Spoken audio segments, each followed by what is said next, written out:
조선시대의 성종 임금이 미행을 자주 다녔다고 전해지고 있습니다.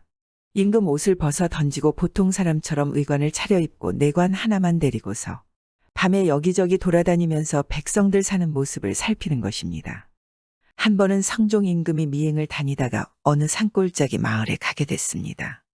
마침 밤이 으슥하여 배가 출출한데 어느 백정집 앞에 가니까 메밀묵 수는 냄새가 구수한 게 참 좋았습니다. 저걸 한번 얻어먹어 볼까 하고 그 집 문 앞에서 메밀묵 한 그릇 얻어먹읍시다. 했습니다.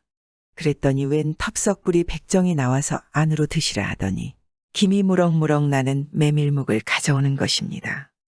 하도 먹음직스러워서 얼른 한 입 떠먹으려고 숟가락을 드니까 손님, 시장하더라도 좀 참으시오. 먼저 드릴 사람이 있어. 이러면서 병석에 누운 제 어머니한테 먼저 메밀묵을 올리고 나서 이제 먹으라는 겁니다. 겨울밤에 배가 출출한 데는 메밀묵 맛이 으뜸이었습니다. 얼마나 맛있는지 옆 또한 돌아보고 메밀묵 한 사발을 다 먹어 치웠습니다. 또 한 사발 갖다 주는 걸 맛있게 먹고 또 한 사발 먹고 이렇게 내리 세 사발을 먹고 나니 양이 차는 것입니다. 다 먹고 나서야 가만히 보니야 그동안 이 텁석 부리는 한 숟갈도 안 먹고 윗목에 그냥 앉아 있기만 했던 모양인 것입니다. 주인은 왜 안 드시오? 나는 배가 안 고프.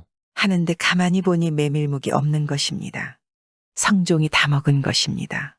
저는 한 숟갈도 안 먹고 손님 대접한 겁니다. 성종 임금이 놀랍기도 하고 미안하기도 해서 연신사죄를 하니까 아? 그러실 것 없소. 좋은 음식이 생기면 어머니가 먼저고 그 다음이 손님 아니오? 나도 그쯤은 안다오. 이런단 말입니다. 보아하니 배운 것은 없으나 마음 씀씀이가 어찌나 고운지 성종 임금이 그만 탐복했습니다.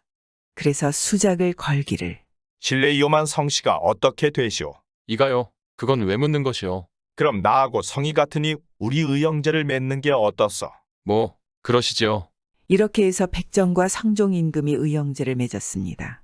임금이 나이가 많으니까 형이 되고 백정은 아우가 됐습니다. 성종 임금이 그 집을 나서면서 언제든지 서울에 오거든 우리 집에 한번 들르게나. 형님 댁이 어디요? 서울에서 제일 큰 집을 찾아오면 되네. 서울에서 제일 큰 집. 하고 헤어졌습니다. 그러고 나서 얼마 뒤에 백정이 서울에 가게 됐습니다. 메밀묵을 한 함지 쏘어 짊어지고 가서 서울에서 제일 큰 집을 찾았습니다. 서울에서 제일 큰 집이라면 궁궐밖에 더 있겠습니까? 무덤으로 궁궐을 찾아가니 문지기가 들여보내 주지를 않는 겁니다. 아, 내가 형님 댁을 찾아왔는데 너희들이 이럴 수가 있느냐? 아니, 이런 무엄한 놈 보게. 감히 어따 대고 형님이야. 서로 고얀 놈이니 무엄한 놈이니 옥신각신하다가 임금이 알고 들여보내라 했습니다. 이 사람이 궁궐에 턱 들어가 보니 참 눈이 빙빙 돌 지경이었습니다. 집이란 게 얼마나 큰지 당최 끝도 한도 없고 하인도 얼마나 많은지 셀 수도 없었습니다.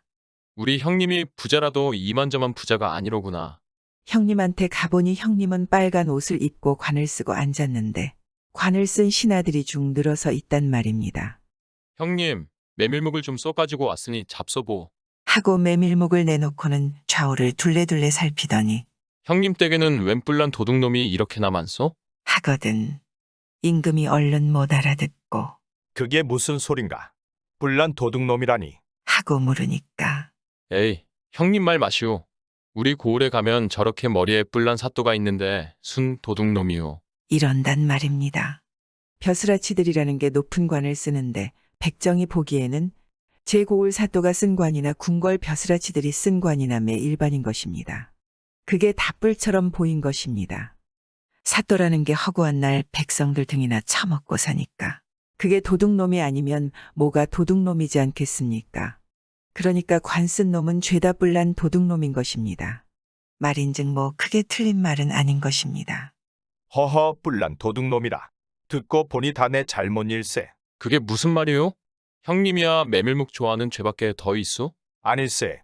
뿔난 도둑놈을 다 내가 만들어놨거든. 하, 형님은 농담도 잘 하시오. 백정은 끝내 제 형님이 임금이란 걸 모르고 궁궐에서 잘 놀다가 갈 때가 됐습니다. 하직하기 전에 임금이 백정더러 자네가 자네 고을 뿔난 도둑놈 대신에 원 자리를 맡으면 잘하겠는가? 그야 해봐야 알지요.